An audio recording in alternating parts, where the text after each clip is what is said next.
Hello, friends. We have a very special episode today in our Great People interview series. The reason I say special is because many of you are thinking that this is what you studied and maybe found yourself not necessarily pursuing the same career. Um, and should I switch? Should I not switch? Um, we have Hannah here. Hannah, welcome. Hi, thank you for having me.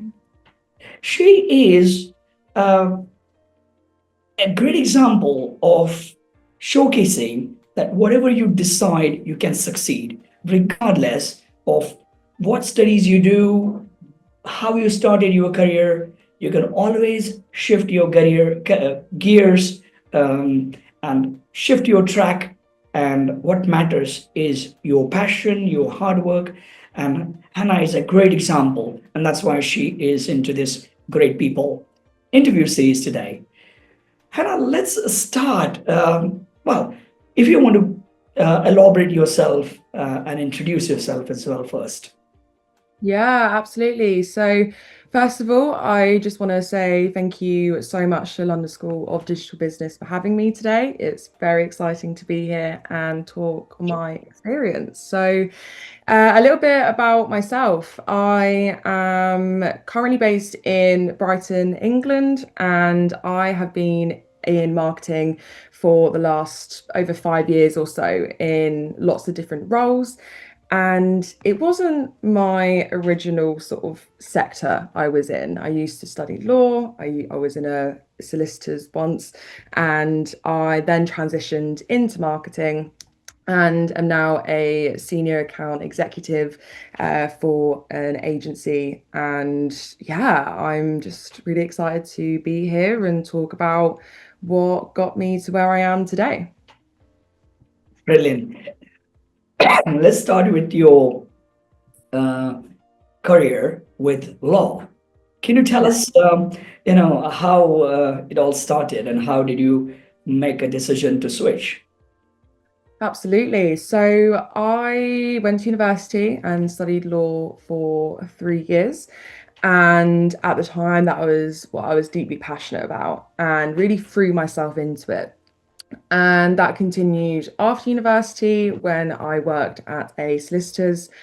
And I realized, sort of perhaps a year after I started, that it wasn't really my main passion. And that although I've been studying all this time, putting in all the work to do these extracurricular pursuits, that my heart really wasn't in it. And I also experienced some health issues as well during that time where it really put me in a difficult position because when you are go and you finally stop and you take a moment to realize what you are doing, it was at that point where I really realized that I really wanted to go back to normal, but I didn't want to go back to the normal that I was in.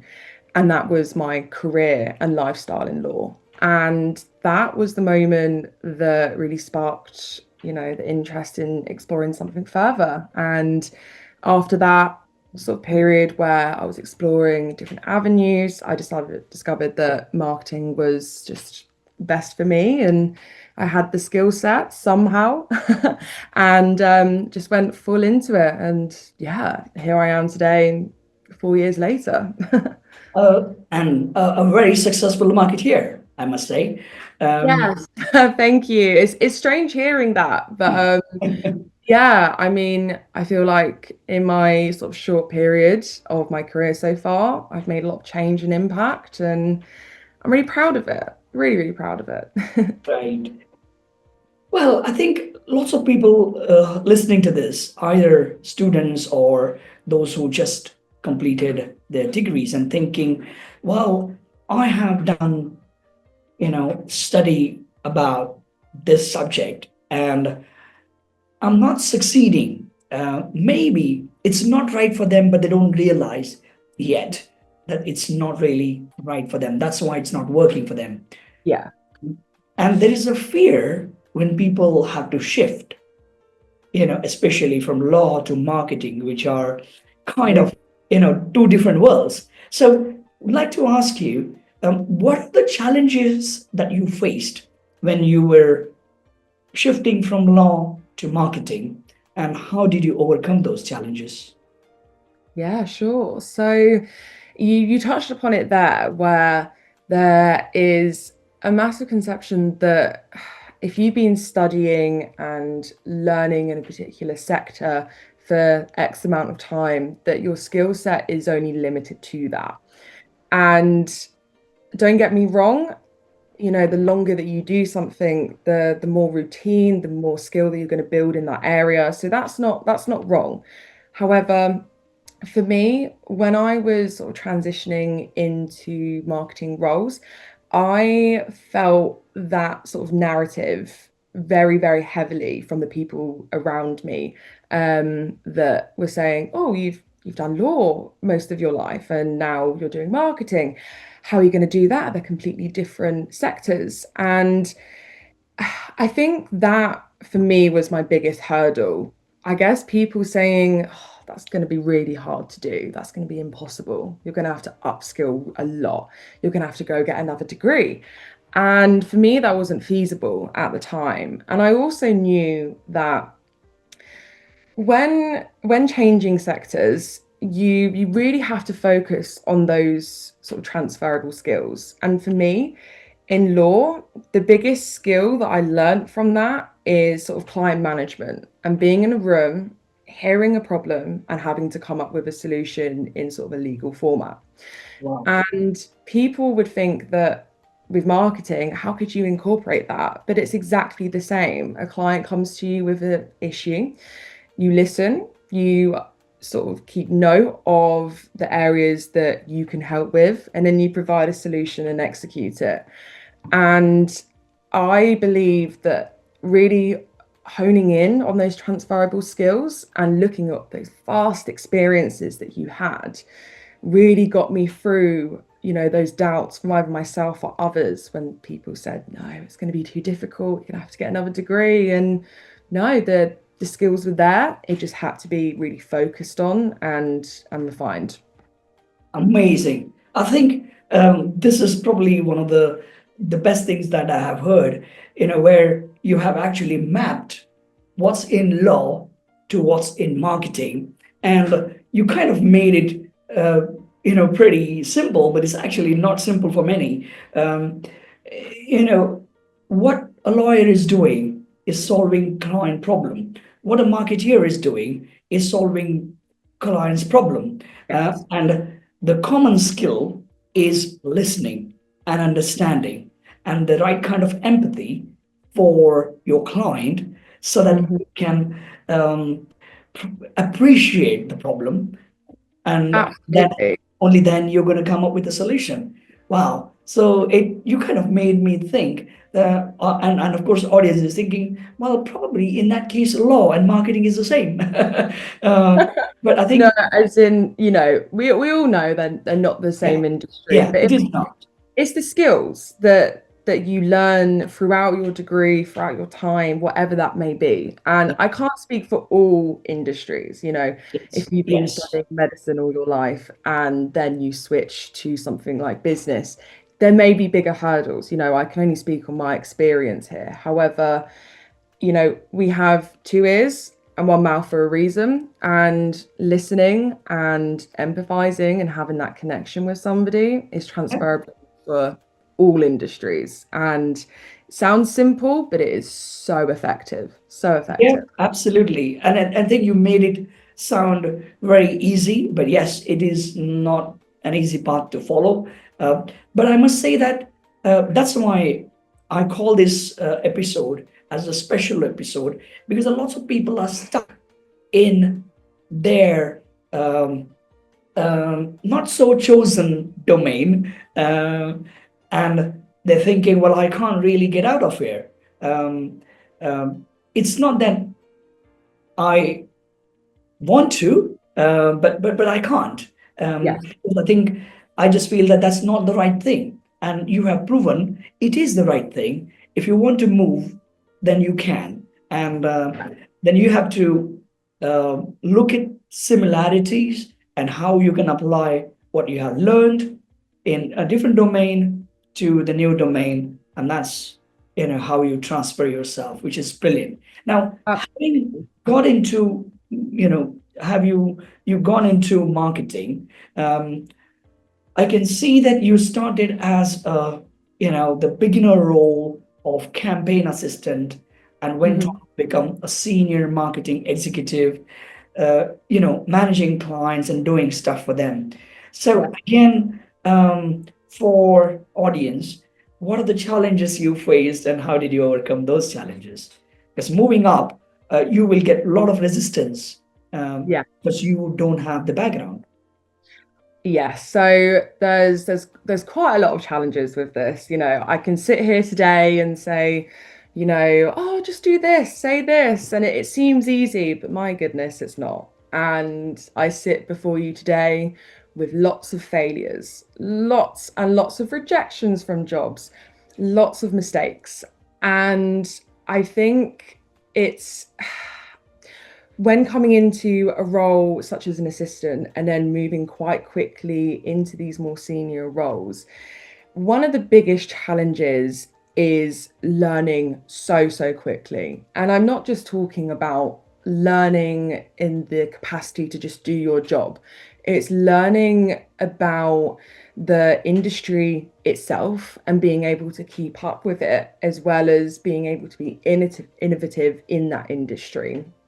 And also, when it comes to, the day to day, mistakes can be made. And in my experience, I've made a lot of them. I probably shouldn't admit that so loudly, but I think we should be talking about it more because Yeah. that is how you learn. And I think one of the biggest challenges in that is, realizing that, okay, I've got from here to here, but I'm still making mistakes. Why is that? And it was really difficult to accept that I was only going to learn if I accepted my mistakes. I took accountability for my mistakes, a big thing that I'm very passionate about, accountability. And also being able to have the courage to just keep going and not just stop on that one hurdle. And that was for me one of the biggest challenges, is just to keep going and take that feedback in, be a sponge and absorb absolutely everything, the good, the bad. It's all learning, and that can be quite challenging, especially when it's fast paced. And I guess as well, another challenge when moving quite quickly is, it's very classic, but imposter syndrome. I know that when Yeah. I've gone into roles, when I've been working with people that have been doing marketing, been in the industry longer than I've been alive. Yeah. And when you kind of realize that, you think, oh goodness, how on earth am I going to be big and special and all these things in this massive pond for people with this experience? And I did experience a lot of imposter syndrome with that. However, I realized that I was there in my own right and I had value to offer. It may look different. And with those around me that has vast amounts of experiences, this is not a threat. It's not. It's something that you can utilize to learn from yourself and, shadow these people, talk to them more than in a colleague capacity, learn from their experiences. And again, accepting sort of that journey was a challenge, but my God, it was worth it. That's amazing. I think that has probably given the audience a lot of inputs around changing their careers. But what I also see that there is this entrepreneur inside you as well Yeah. with the marketer. And if I'm not wrong, did you co-found You Grow Girl? Yes, I Can you tell did. us more about that? Yeah, of course. So, with You Grow Girl, this is something that myself and two other friends started last year. It's no longer running. However, we set up a female-focused networking group in Brighton as we really wanted to make them better. It was as Wow. simple as going to a wine and cheese night thinking, I can do better than this. And we did. And we sold out within 48 hours. We were able to spread our word, sell tickets without any sort of paid advertisement at all. And were able to connect, over 25 young business professionals in Brighton to connect and share their passions in a, non-judgmental, safe setting. And although it's not running anymore, I feel so proud of it. I'm so proud because we put our heart and souls into that project and really put ourselves out there. And we really just wanted to provide value in a gap in the market that currently wasn't being filled. And yeah, although it's not running, I, am still really, really passionate about the general cause. And we realized from that whole experience that when you are working full time and you do have those other passion projects, sometimes when you can't put the energy that you want into it, sometimes it's okay to take a step back. And that's where we're currently at with You Grow Girl, with myself. And it's still something that I am deeply passionate about, though. I'm very, very proud of. Amazing. I think your journey is definitely inspirational. Your focus is not just growing yourself, but others as well. And there's a lot more that we can talk. But I guess for today we have some time constraint. So let me jump on to the last question. But I would like to grab another opportunity to go through some of the other areas that we discussed before this interview call. And it's Absolutely. something that I would like to cover for the audiences, especially your real life challenges, pivotal moments, and so on. But probably we'll plan something different. I would really love that. Maybe it could be a live webinar for the live audience. That would probably do, because then you can have a little bit of more time and interact with the people. Yeah, that's where I love it. That's where the impact is made. I feel, I'm doing this because I want others to, even if it's one person, to see it and think, if this one person can do it, why can't I do it too? You Yeah, know, and yeah, absolutely. I'm so open to anything that will encourage that. brilliant. So, as I said, the last question: what's your ultimate career or life goal? What's the purpose? Hmm. Okay, so I guess with this question, I have my sort of answer for now, but ask me in 10 years and I can assure you it will probably change. Um, I feel that for the moment, I'm really passionate about making a difference. And I'm not talking about, these macro sort of things that we need to do to be in the news, etc. I don't do it for that. I genuinely want to do work that inspires others and creates impact in a positive way. And that can be on a micro scale for me. I'm happy with that. And I feel like my purpose is to make the world a better place than before I was in it. And sometimes when we're all just working 9 to 5, eat dinner, the classic routine, we Yeah, think, oh, like, what are we doing on this short time on earth? Why are we doing what we're doing? And I yeah, think what we all need to remember is even a smile to a stranger, even giving somebody constructive feedback and complimenting on their work, that can make a difference. yeah, And definitely. I feel that my expression of this will change. My goodness, it will change. However, for now, I'm just interested in, yeah, making the world a better place, using creativity, using human connection. And yeah, I have no idea where I'm going to be in the next 20 years' time, unlike some other people that may have a vision. However, I like keeping it open. I don't know what the world is going to throw at me, and I've got to Yeah. adapt to that. But all I know as my sort of core value and core purpose is to make the world better. So Wow. I'm trying. Anna, what an impressive journey so far.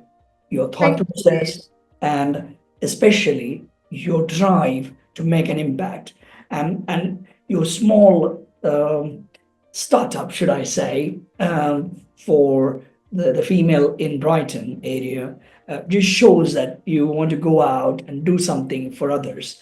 And that's kind of remains your core. It might Yeah, take different shape or form, but how you actually execute that. But I think the core, the fundamentals, I think you are a very high value person, and I'm really happy that we had this conversation.